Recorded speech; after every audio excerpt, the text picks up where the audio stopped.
Hello everyone, उम्मीद में आपका स्वागत है। ये हमारे पीवाईक्यू सीरीज की क्लास 9th है। आशा करता हूँ आपकी तैयारी अच्छी चल रही होगी और अगर आप हमारी वीडियोस रेगुलरली फॉलो कर रहे हैं तो आपको क्वेश्चन समझ में आने लग गए होंगे। अगर आपको कहीं कोई डाउट है तो आप हमें कमेंट सेक्शन में बता सकते हैं। चलिए हम अब क्वेश्चन स्टार्ट करते हैं। आज का हमारा पहला क्वेश्चन है, द वैल्यू ऑफ 3.537 माइनस 0.948 का होल स्क्वायर प्लस में 3.537 प्लस में 0.948 का whole square divided by 3.537 multiply 3.537 plus में 0.948 इंटू 0.948, यानी क्वेश्चन में हमें कहा गया है 3.537 माइनस में 0.948 का होल स्क्वायर प्लस में 3.537 प्लस में 0.948 का होल स्क्वायर को सारे को डिवाइड करके 3.537 मल्टीप्लाई 3.537 प्लस में 0.948 मल्टीप्लाई में 0.948। क्वेश्चन कैलकुलेशन का है, लेकिन हमें इस क्वेश्चन में कैलकुलेशन करनी नहीं है। हमें इस क्वेश्चन में कैलकुलेशन क्यों नहीं करनी? क्योंकि अगर हम इस क्वेश्चन में कैलकुलेशन करने बैठे तो हमारे 5 मिनट एग्जाम में कहीं नहीं गए और कोई गारंटी नहीं है कि आपका आंसर सेम आएगा या नहीं आएगा। ठीक है, तो इस क्वेश्चन में हमें कैलकुलेशन नहीं बल्कि मेथड से या ट्रिक से चलना है। ट्रिक क्या है? जैसे अगर हम 3.537 को a मान लें और 0.948 को हम b मान लें, तो हम इसको कैसे लिखेंगे? हम इसको लिखेंगे a माइनस b का होल स्क्वायर प्लस में a प्लस में b का होल स्क्वायर अपॉन में a मल्टीप्लाई a प्लस में b मल्टीप्लाई b। ठीक है, आइडेंटिटी क्या होती है? a माइनस b के होल स्क्वायर की और a प्लस b के होल स्क्वायर की। a माइनस b का होल स्क्वायर होता है हमारा a स्क्वायर प्लस में b स्क्वायर माइनस में 2ab, और a प्लस में b के होल स्क्वायर की आइडेंटिटी होती है हमारी a स्क्वायर प्लस में b स्क्वायर प्लस में 2ab, और इन दोनों को अगर हम ऐड करें तो हमारा क्या आएगा? 2a स्क्वायर प्लस में 2b स्क्वायर, और ये हमारा कट जाएगा। तो हम a माइनस बी के होल स्क्वायर प्लस में a प्लस b के होल स्क्वायर की जगह हम क्या लिख सकते हैं? 2a स्क्वायर प्लस में 2b स्क्वायर अपॉन में क्या लिखेंगे? a स्क्वायर प्लस में b स्क्वायर। अगर 2 कॉमन ले तो क्या बना हमारा? a स्क्वायर प्लस में b स्क्वायर अपॉन में a स्क्वायर प्लस में b स्क्वायर। आंसर हमारा क्या आ जाएगा इसमें? 2।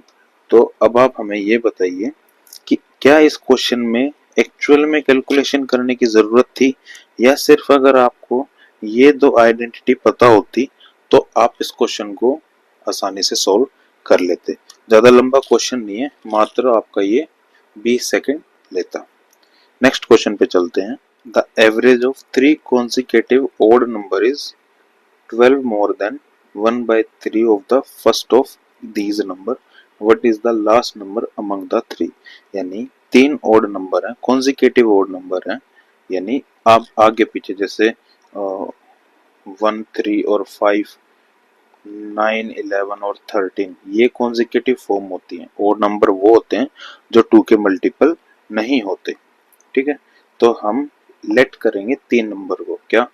a प्लस में 2 और a प्लस में 4। यहाँ हमने 2 और 4 क्यों ऐड करा? मान लीजिए 1% के लिए कि a की वैल्यू 3 है, तो a प्लस 2 करेंगे तो क्या आएगा? 5, और a प्लस 4 करेंगे तो आएगा 7, जो कि तीनों कॉन्जिक्यूटिव ओड नंबर बनेंगे। अगर मैं यहाँ 1 करता तो ये 4 आ जाता, जो कि ओड नंबर में काउंट नहीं होता। तो हम 3 नंबर क्या मानेंगे? हम 3 नंबर मानेंगे a प्लस में 2 और a प्लस में 4। ठीक है, इनका एवरेज क्या होगा, 3a प्लस में 6/3 इनका एवरेज होगा, जो कि बराबर है, बराबर किसके है, 12 more than 1/3 of the first of these, यानी फर्स्ट हमारा a है उसका 3। सिंपल सी बात। चलिए सॉल्व करते हैं। 3 कॉमन लिया, a प्लस में 2 अपॉन में 3, 3 से 3 कटा इज इक्वल टू 12 3 36 प्लस में a/3।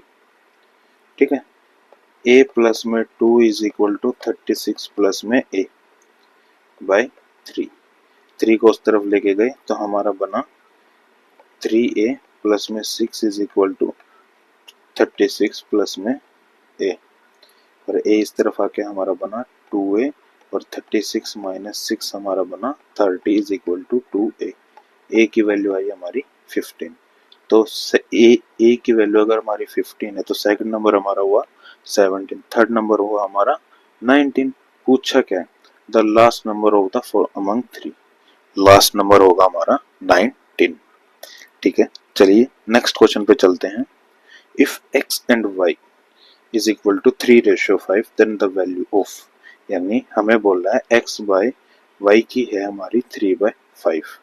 तो क्वेश्चन में क्या बोला है, x 3x minus 5x minus में 3y अपॉन में 10x प्लस में 6y, ये बोला गया।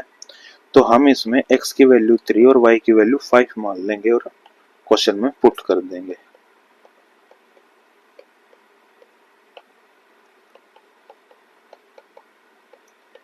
सिक्स की वैल्यू 5 आएगा क्या हमारा, 15 माइनस में 15, 30 प्लस में 30, 0/60, आंसर 0। ज्यादा कुछ करने का इस क्वेश्चन में था नहीं। चलिए नेक्स्ट क्वेश्चन पे चलते हैं। Two numbers are in ratio 3:5। If each is increase by 10 the ratio became 5/7 the number are, यानी दो नंबर हैं a अपॉन में b जिसकी वैल्यू है 3/5। अगर इनको 10 इंक्रीज कर दे, यानी अगर मैं इसमें 3x और 5y और प्लस में 10 और प्लस में 10 करूं तो ये किसके बराबर हो जाएंगे, हमारे हो जाएंगे 5/7। ठीक है, 5/7 के बराबर हो जाएंगे। और a/b हमारा किसके बराबर है, a/b हमारा है 3/5 के बराबर, 3x और 5x के बराबर। क्रॉस मल्टीप्लाई करेंगे 7 3x प्लस में 10, 5x प्लस में 10, 7 3 21x प्लस में 70, 5 5 25x प्लस में 50, 50 इस तरफ आके 70 से माइनस और 25x माइनस में 21x आया, 4x इज इक्वल टू 20 और x की वैल्यू आई हमारी 20/4 तो 5।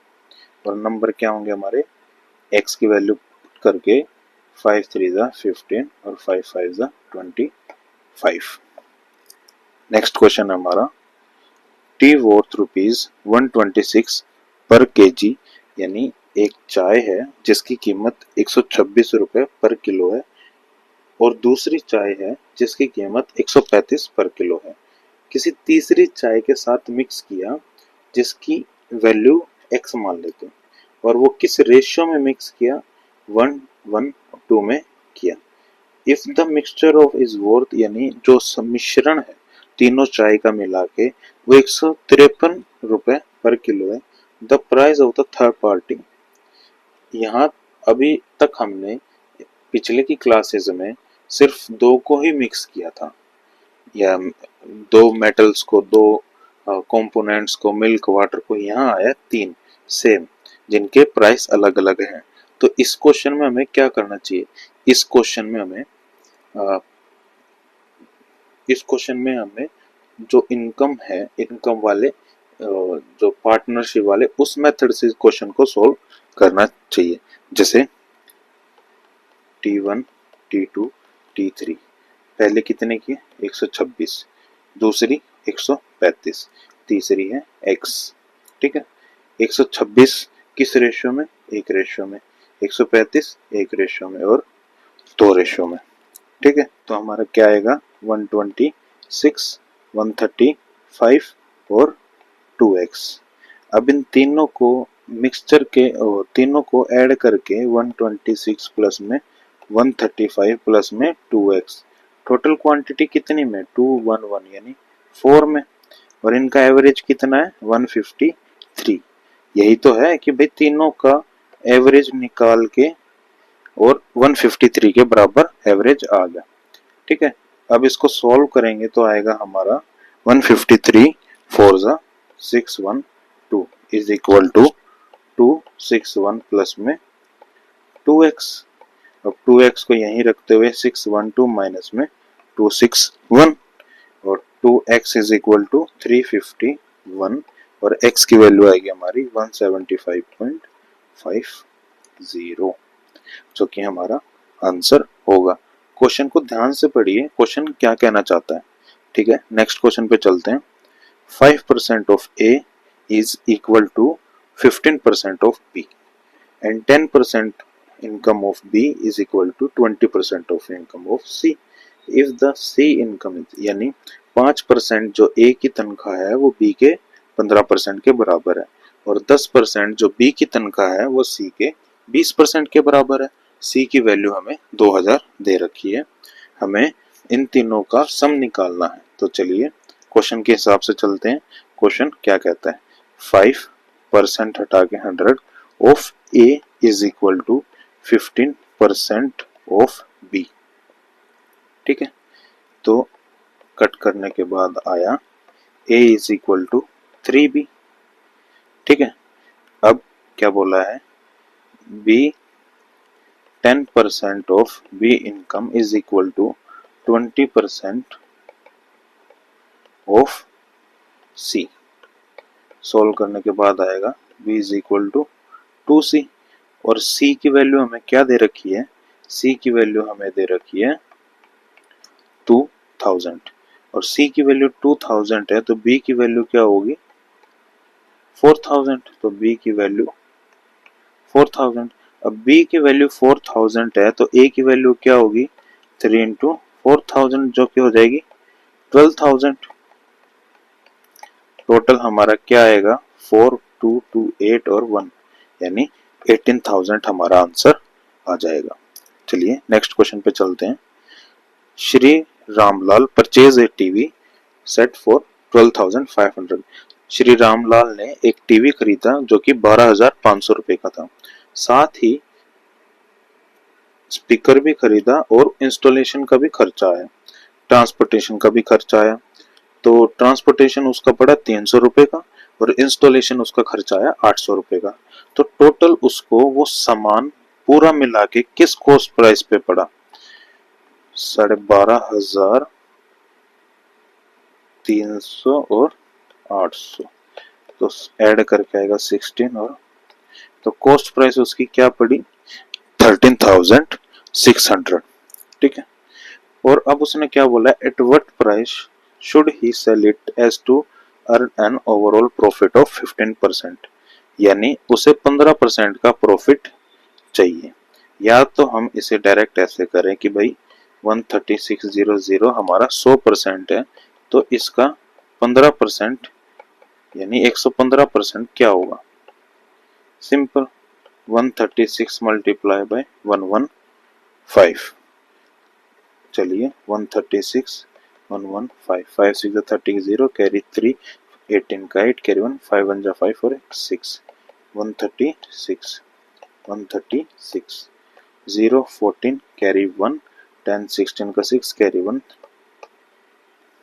15640। एक तो आप ऐसे कर सकते थे, दूसरा आप ऐसे भी कर सकते हैं इस क्वेश्चन को कि 100 की कीमत 13600 है। ठीक है, तो एक की कीमत 13600 अपन 100 होगी और 115 की कीमत बात घूम फिर के वहीं आ जाएगी। बस करने का या सोचने का तरीका अपना अपना है। चलिए नेक्स्ट क्वेश्चन पे चलते हैं। एक गोट 30% concession on the label price of an article, यानी उसको 30% की छूट मिली है कोई आर्टिकल खरीदने में जो बिका है 8,750 रुपए का विद 25% प्रॉफिट, यानी कंसेशन छूट देने के बाद भी दुकानदार को 25% का मुनाफा हुआ है। The label price was. अब आप इस क्वेश्चन में कंफ्यूज होंगे या कुछ और सोचेंगे कि भाई क्या इस क्वेश्चन में ऐसा करने का है। जैसे it got 30% concession on the label price, यानी मार्क प्राइस पे 30% का कंसेशन देने के बाद उसने 8,750 यानी MRP पे 30% कंसेशन करने के बाद 70 का उसने बेचा तो वो पड़ा 87,500 का। सिंपल। तो MRP उससे पूछी गई है, MRP पूछी गई है तो करेंगे तो 7/8750 मल्टीप्लाई बाई 10 अपॉन में 7।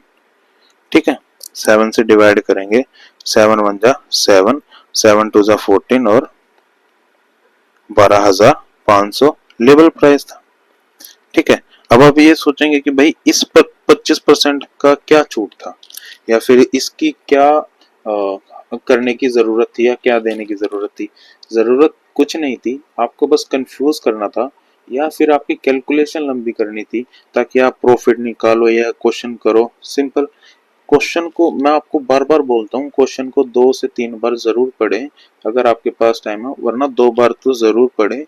आपका क्वेश्चन अपने आप आधा सोल्व खुद से ही हो जाता है। ठीक है, वरना आप अगर इसमें देखते तो आप इसमें पहले प्रॉफिट निकालते, कुछ और करते और घूम फिर के इतना ही आपको काम करना था कि भाई 70% कंसेशन देने के बाद 30% कंसेशन देने के बाद 70 की वैल्यू 8,750 है तो 100 की वैल्यू क्या होगी। चलिए नेक्स्ट क्वेश्चन पे चलते हैं। A sum of rupees 800 amounts to 920 यानी 800 का 920 हुआ 3 साल में सिंपल इंटरेस्ट पे। If the interest rate is increase by 3% it would amount to how much, यानी PRT अपॉन में 100। ठीक है, ये है सिंपल इंटरेस्ट का फॉर्मूला। और इंटरेस्ट क्या कितना आया है, 920 में से 800 माइनस करेंगे तो 120 का इंटरेस्ट लगा है।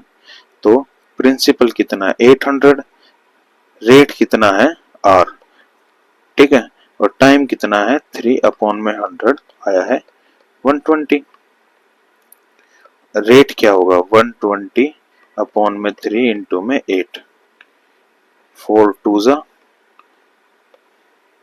3 2 जा 6 और 5, रेट आया हमारा 5%। अब उसने बोला है कि भाई 3% इंक्रीज हुआ तो प्लस में 3% करेंगे तो अब रेट कितना हुआ 8%। तो अब कितना अमाउंट बनेगा। ठीक है, तो उससे के लिए हमें सिंपल इंटरेस्ट निकालना पड़ेगा। 800 पे 8% के हिसाब से 3 साल के लिए कितना इंटरेस्ट बना, 8 8 64 मल्टीप्लाई 3, 4 3 12 का 2 कैरी 1, 6 3 18 और 19 सिंपल इंटरेस्ट बना। और सिंपल इंटरेस्ट में प्रिंसिपल जोड़ेंगे तो टोटल अमाउंट हमारी क्या आएगी 992।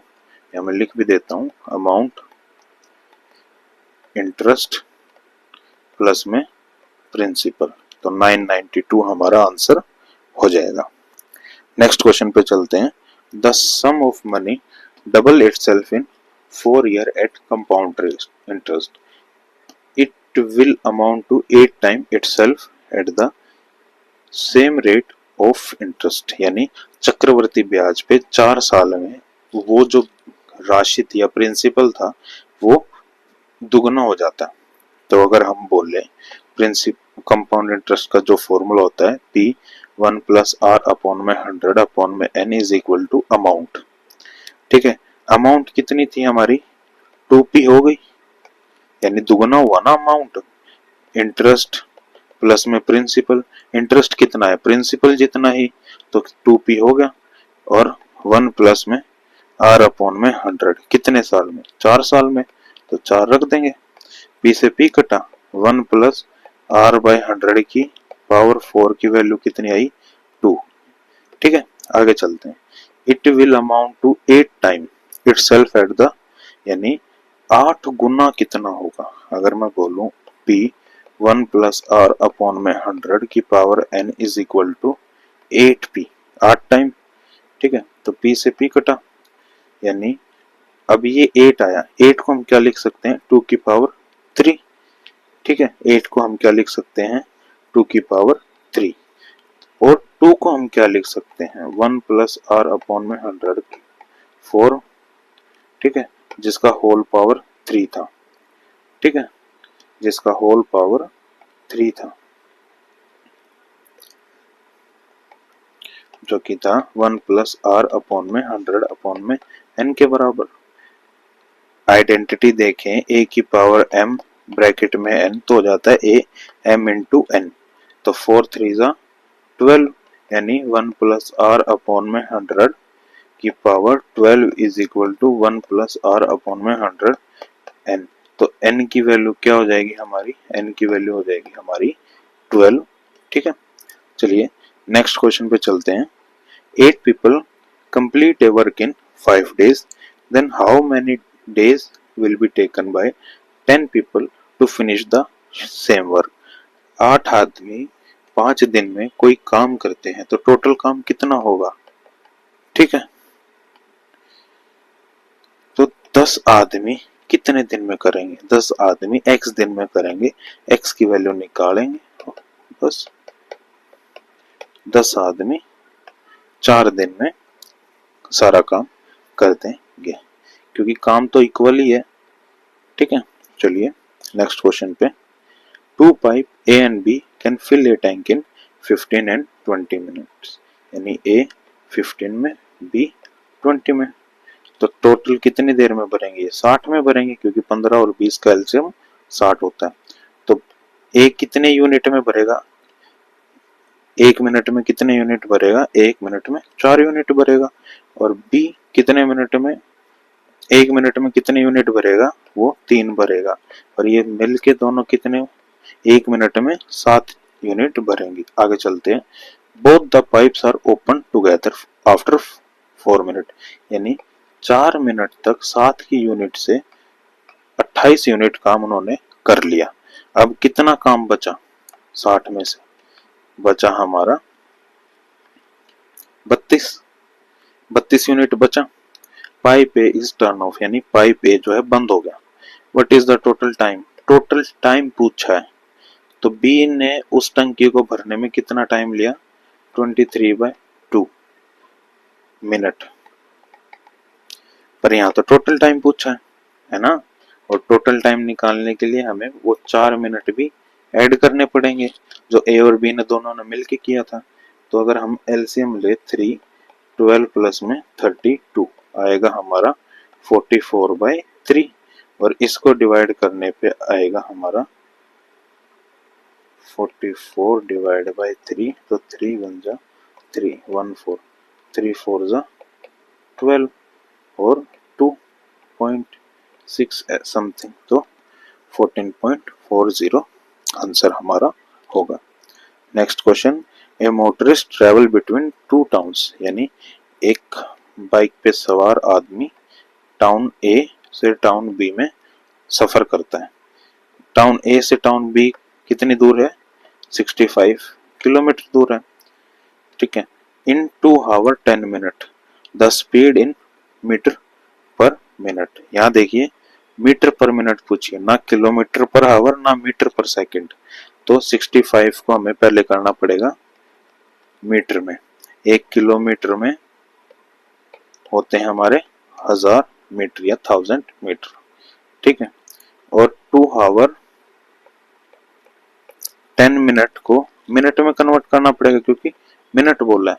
1 आवर में होता है 60 मिनट, तो 2 आवर में कितना होगा? 120, और 10 और है तो जमा 10 तो 130 मिनट। ठीक है, स्पीड का फॉर्मूला क्या होता है हमारा? डिस्टेंस अपॉन में टाइम। ठीक है, और डिस्टेंस अपॉन टाइम क्या है हमारा? 65000 अपॉन में 130।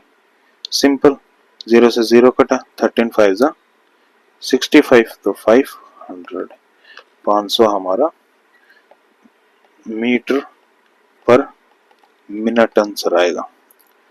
Next question, the time taken to cover D+11 kilometre upstream in thrice the time taken to cover D-3 kilometre downstream. Question को धीरे धीरे सोल्व करते हैं या हमें जितना पता है उतना देखते चलते हैं। अपस्ट्रीम माइनस होता है, डाउनस्ट्रीम प्लस होता है, यानी बहाव के साथ।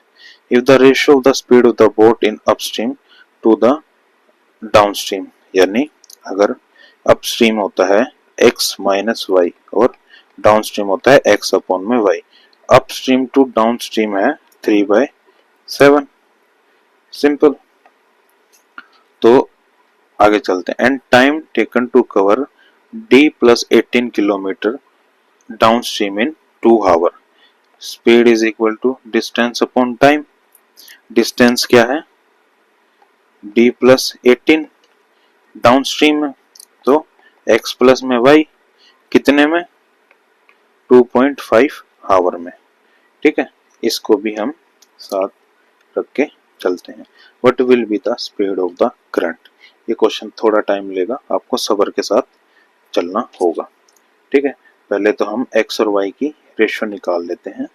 तो 7x माइनस में 7y, 3x प्लस में 3y, तो 4x इज इक्वल टू में 10y और x अपॉन में y आ जाएगा हमारा 5/2। ठीक है, x अपॉन में y आया हमारा 5/2।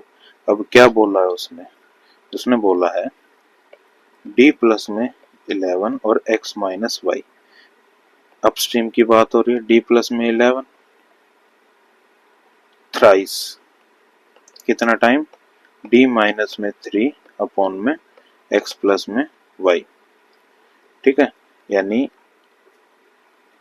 3 गुना ज्यादा टाइम लगता है नीचे से ऊपर जाने में। चलिए सॉल्व करते हैं। x और y की वैल्यू हमें दी हुई है, x और y की वैल्यू हमें यहाँ मिली है। x माइनस वाई 5 माइनस 2 3 और x plus y 7, d minus 3 upon में 3 और d प्लस में 11, क्रॉस मल्टीप्लाई करेंगे 7d प्लस में 11 77 इज इक्वल टू में 9d माइनस में 27, d की वैल्यू आएगी हमारी 52। ठीक है, अब d की भी वैल्यू आ गई, x और y की भी वैल्यू हमारी आ गई, तो 52 प्लस में 18 और 2.5 is equal to x plus y हम यहाँ ले जाएंगे क्रॉस मल्टीप्लाई करके। ठीक है, तो x और y की वैल्यू हमारी क्या आ जाएगी, हमारी वैल्यू आ जाएगी 28 पूरे को सोल्व करके। और x और y की वैल्यू अगर हमारी 28 आई है,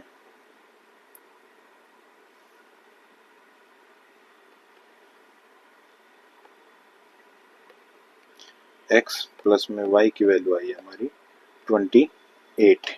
ठीक है, और x और y की वैल्यू क्या आएगी हमारी, वो आ जाएगी हमारी 12 किसी को भी वैल्यू में पुट करके, और x 2x is equal to 40 और x आएगा हमारा 20।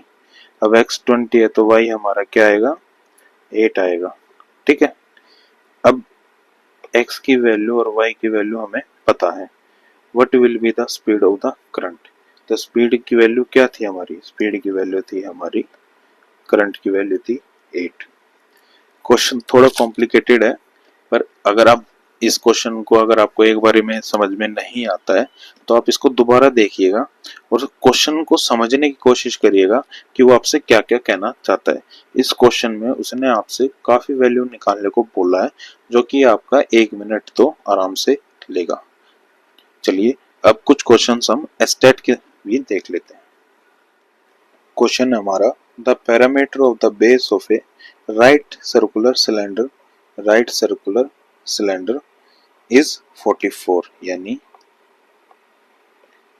एक सिलेंडर है हमारा जो जिसका parameter of the base circle है और सर्कल का पैरामीटर होता है 2 पाई r बराबर है 44 के, एंड इट्स हाइट इज, और इसकी हाइट जो है वो है हमारी 8।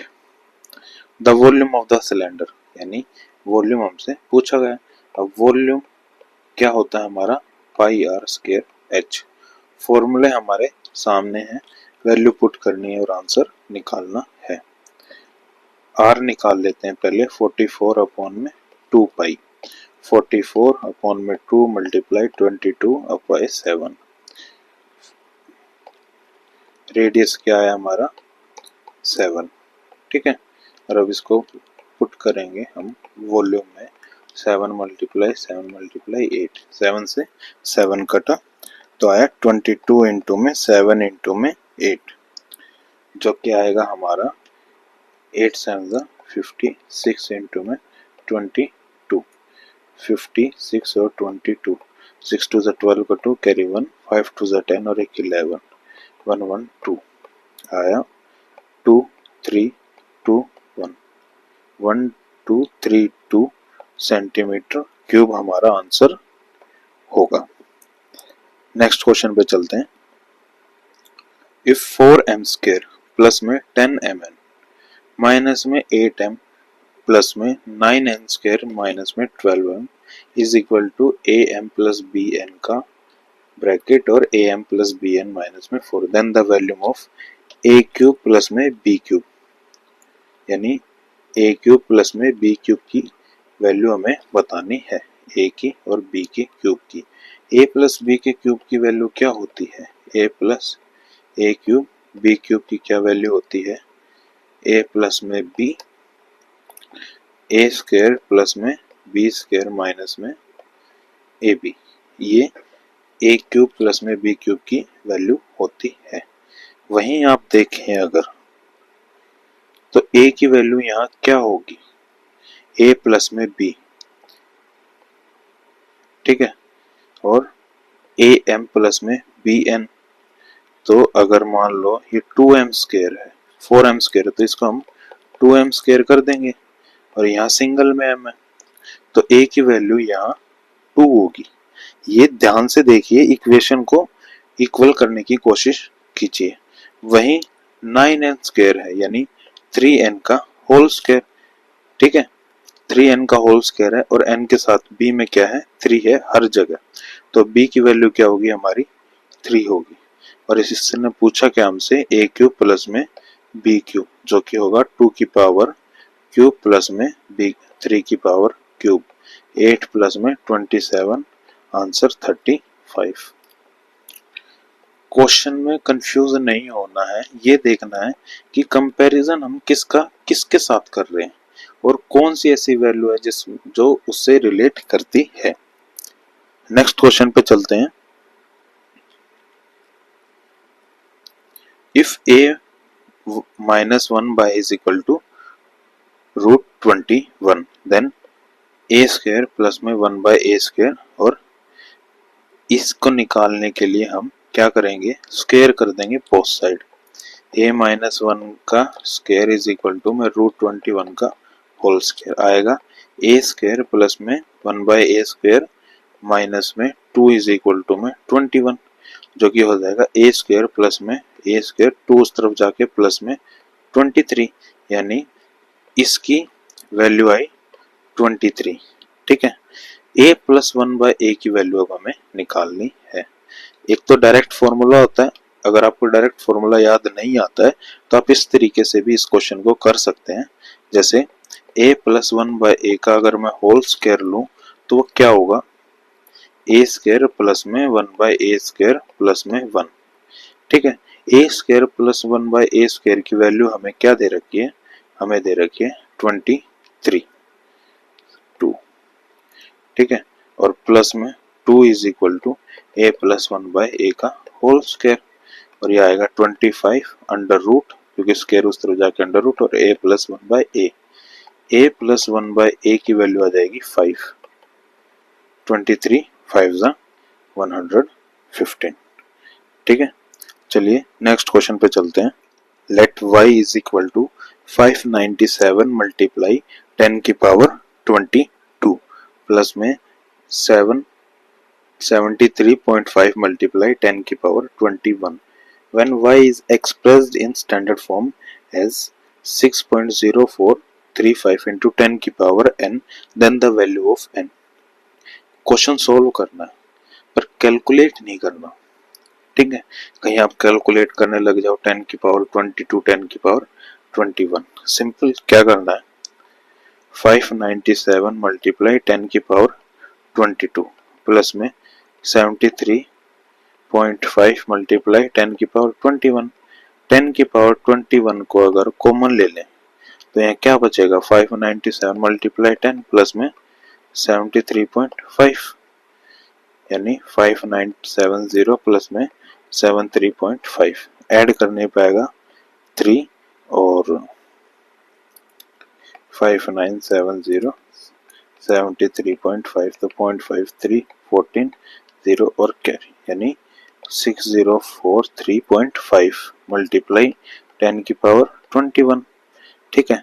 पूछा क्या है 3 जीरो और है यानी अगर 1000 से मल्टीप्लाई और 1000 से डिवाइड कर दूं तो 10 की पावर 21 प्लस में 3 तो 10 की पावर हो जाएगा 24 मल्टीप्लाई 6.0435।